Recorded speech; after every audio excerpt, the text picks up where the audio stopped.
These are Sichuan's earthquake refugees. 15 million people whose homes were destroyed or rendered uninhabitable are now living in row upon row of tent or makeshift shelter.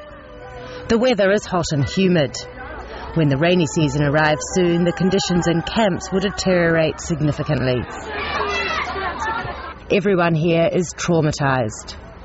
There are those who feel it profoundly and others who are managing to contain their suffering by concentrating on routine everyday tasks.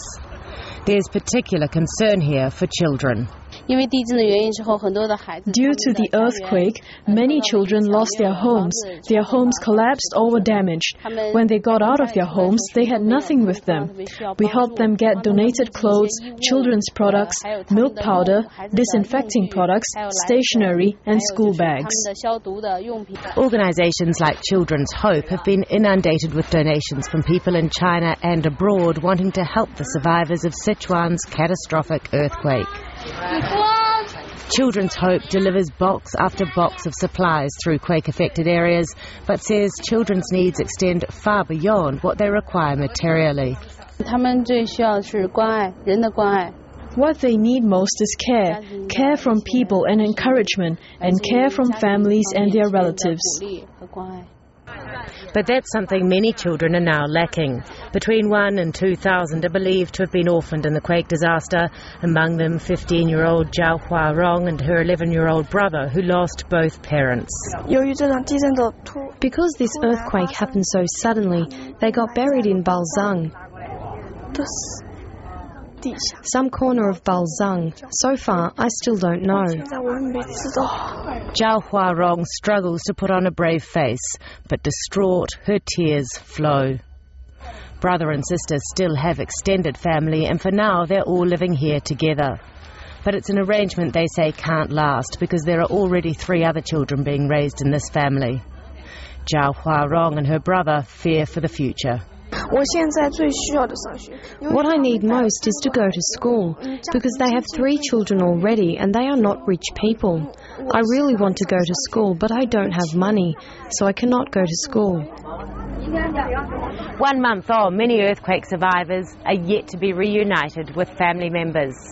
With thousands still missing, some will be lucky and find their loved ones, but many won't. As vast as the damage is, buildings like this can all be reconstructed.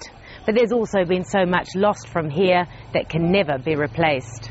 At 2:28, when the earthquake struck, Li Daying was outside playing cards. At that moment, I looked around the neighbourhood and felt something was going wrong. Before I had a chance to speak out, the land had started shaking.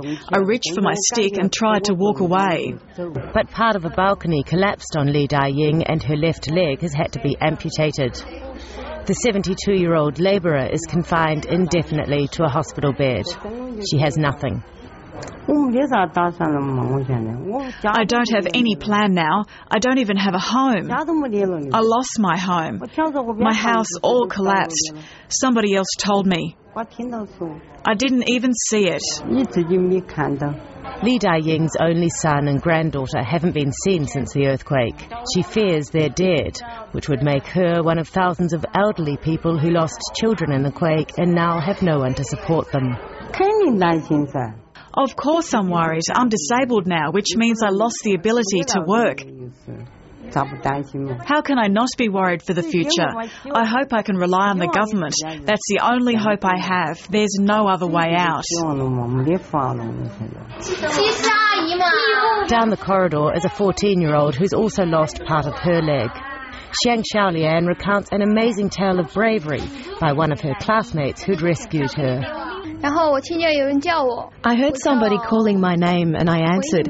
Then Ma Jian came down because he knew I was there, so he came for me. Xiang Xiaolian had been at school here in Yingxiu, right near the earthquake's epicentre.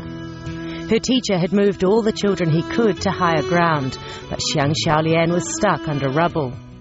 She says the classmate who saved her 10 hours later had come down from the mountains in the dead of night to look for her. I thought a little bit and knew I would have to wait, but didn't know how long I'd have to wait. My instinct told me that the roads were gone and buildings had collapsed. I would have to wait for at least another 2 days. I thought I had to save my energy, so I'd better go to sleep.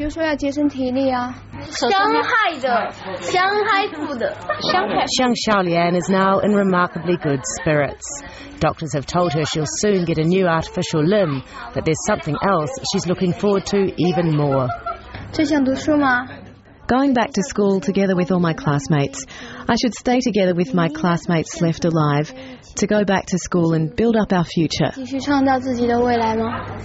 Sichuan's hospitals are full of disaster victims not nearly as optimistic. The quake death toll keeps rising, with people still dying from multiple organ failure and drug-resistant infections. Thousands are believed to be permanently disabled. Nurses say some don't receive a single visitor. Those without loved ones suffer the constant anxiety of not knowing who'll take care of them after they're discharged. Many are afraid of ending up somewhere like this. It's officially referred to as an orphanage, but most of these children have parents who abandoned them because they're disabled. Some elderly people live here too because they have no one else to take care of them. Staff are now preparing for a new influx of young and elderly quake victims. After they identify the orphans, they will definitely be sent to orphanages. It won't be ideal, but at least those newly orphaned will have a roof over their heads.